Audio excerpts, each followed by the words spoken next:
Hyderabad police commissionerate का अंदर एक काला पत्थर फतेह दरवाज़ा में रहने वाले एक notorious dreadful gangster leader Ayub Khan को परसों ये मुंबई इंटरनेशनल एयरपोर्ट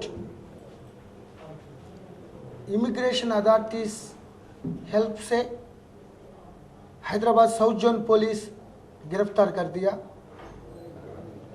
ये आदमी काला पत्थर, माइलर, देवरपल्ली, साइबराबाद और चंद्रायनगुट्टा, हुसैनी आलम, कामाटीपुरा केसेस में उनके प्रेजेंस ज़रूरत भी है। 2 नॉन बेलेबल वारंट्स कोर्ट तो ऑलरेडी ऑर्डर कर चुके हैं गिरफ्तार करने के लिए। ये 1989 से 2014 तक 72 केस 72 केस में शामिल हुआ, इन्वॉल्वमेंट हुआ। इसमें 6 murder cases, 8 attempt to murder cases, 5 TADA cases, 9 arms act cases, 2 drugs cases, 2 robberies, 2 dacoities, कई एक्सटॉर्शंस, थ्रेटनिंग केसेस में इन्वॉल्वमेंट हुआ था। ये गैंग भी बनाया, इसका अपोजिट कैसर गैंग भी था। ये दोनों लड़ाई शुरू करने के बाद ये लैंड बूम ज़्यादा हो गया। 2006 से 10 तक ये लड़ाई कितना तक गए, ये नामपल्ली कोर्ट में कुछ केसेस बारे में ट्रेल करने के में इनको भगा के मार दिया। 2014 में Hyderabad city police commissioner Mahendra Reddy साहब, ये लोग नॉर्मल लॉ में उनके ऊपर कोई प्रभाव, कोई इफेक्ट नहीं देख रहा हूँ, इसीलिए पीडी एक्ट करने में सामान्य लोगों को, पब्लिक ऑर्डर को बचा सकता है। इस मामले में वो पीडी एक्ट करने शुरू कर दिया। जंगली यूसुफ मोहम्मद कैसर गैंग के ऊपर वो स्टार्ट कर दिया। ये स्लोली ये लिस्ट बढ़ाने में वो मीडिया में नेक्स्ट टारगेट अयूब खान के ऊपर आ रहा है। उस टाइम में जेल में था ये मन्नान गोरी, एडवोकेट को मारने केस में वो लाइफ इम्प्रिजनमेंट अंडरगो हो रहा है। लेकिन टेक्निकल रीजंस में हाई कोर्ट में सेटिस्फाइड होने के बाद 2014 में ये पीडी एक्ट देखने के बाद वो डर के एक गल्फ भाग गए। ये गल्फ में Saudi Arabia, Sharjah, Qatar, Dubai और eastern Asia countries like Indonesia, Bangkok, Singapore, Thailand, Hong Kong भी गए, मालदीव्स भी गए। कुछ गोल्ड स्मगलिंग करने शुरू कर दिया, अभी इंफॉर्मेशन था। तो अभी कस्टम्स ऑफिसर से वो इंफॉर्मेशन मांगा रहा हूँ। तो अभी से इनको अरेस्ट करके 2 NBWs का साथ वो रिमांड के लिए भेज दिया। 10 दिन पुलिस कस्टडी के लिए हम कोर्ट के ऊपर डाल रहे, कोर्ट का सामने। ये 10 दिन के लेने के बाद वो कौन एसोसिएट से क्या क्या प्रॉपर्टीज लिया, क्या क्या एक्सटॉर्शन कर दिया, ये कितने इसके ऊपर एसेट्स को अटैचमेंट करना, हम फर्दर इन्वेस्टिगेशन में मालूम हो जाएगा।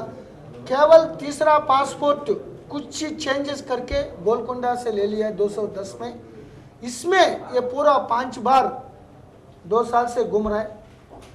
हम लोग पुराना पासपोर्ट से LOC लुकआउट सर्कुलर करके हर एक इमिग्रेशन अथॉरिटीज़ को भेज दिया, सी पोर्ट्स को भेज दिया, लेकिन वो इमिग्रेशन अथॉरिटीज़ उनको चेक नहीं कर पाया, क्योंकि अभी नया पासपोर्ट पे कुछ डेट ऑफ बर्थ चेंज करके जो घूम रहा है।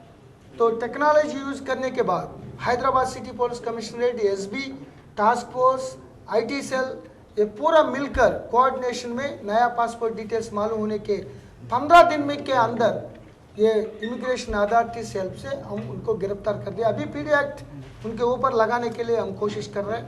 उनके एसोसिएट मेंबर्स एक अशफाक था, ये गुजरात भाग गए 2 साल के पहले, उनको भी अरेस्ट करना है। ये अरेस्ट होने के बाद ऑर्गेनाइज्ड क्रिमिनल्स ड्रेडफुल का मेजर लिस्ट खत्म हो गया। However will be very cautious, alert and इसी तरफ लोगों के ऊपर सख्त कार्रवाई किया जाने के लिए हम तैयारी है। हैदराबाद सिटी में पर्टिकुलरली पुराना शहर में कोई रुस्तुमगिरी दादागिरी किसी का नहीं चलेगा। सामान्य लोगों को, तमाम लोगों को सेफ्टी 100% रखने के लिए, उसका प्रॉपर्टीज़ को 100% रखने के लिए हम सख्ती से कार्रवाई चालू कर रहे हैं। तो आयुब खान अरेस्ट होने के बाद ये छोटा मोटा गली वल्ली राउडीज़ को पूरा राउंड अप करेंगे। पुलिस 100% सेफ्टी हम दे देंगे। सर दुबई में कुछ अंडरवर्ल्ड डॉन से इनके लिंक्स वगैरह कुछ ऐसा? एक्चुअली 2 साल से वो अगस्त 2014 से वो भाग गए। उसका अपोजिट गैंग का और इसका गैंग का ये पूरा फ़ोन सीज करने के बाद आउटगोइंग इनकमिंग जो फ़ोन्स लिस्ट मंगा कर वो दुबई पुलिस को भी कंसल्ट करने के बाद किसी आदमी से वो रिलेशंस है, क्या कर दिया, ये पूरा मालूम होने के बाद फर्दर फॉलो अप एक्शन हो जाएगा।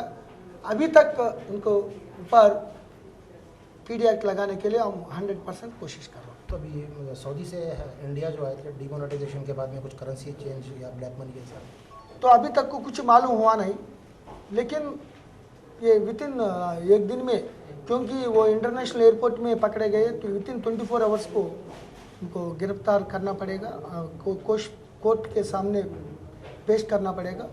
इसीलिए ये को पुलिस कस्टडी के लेने के बाद ये पूरा डिटेल्स मालूम हो जाएगा।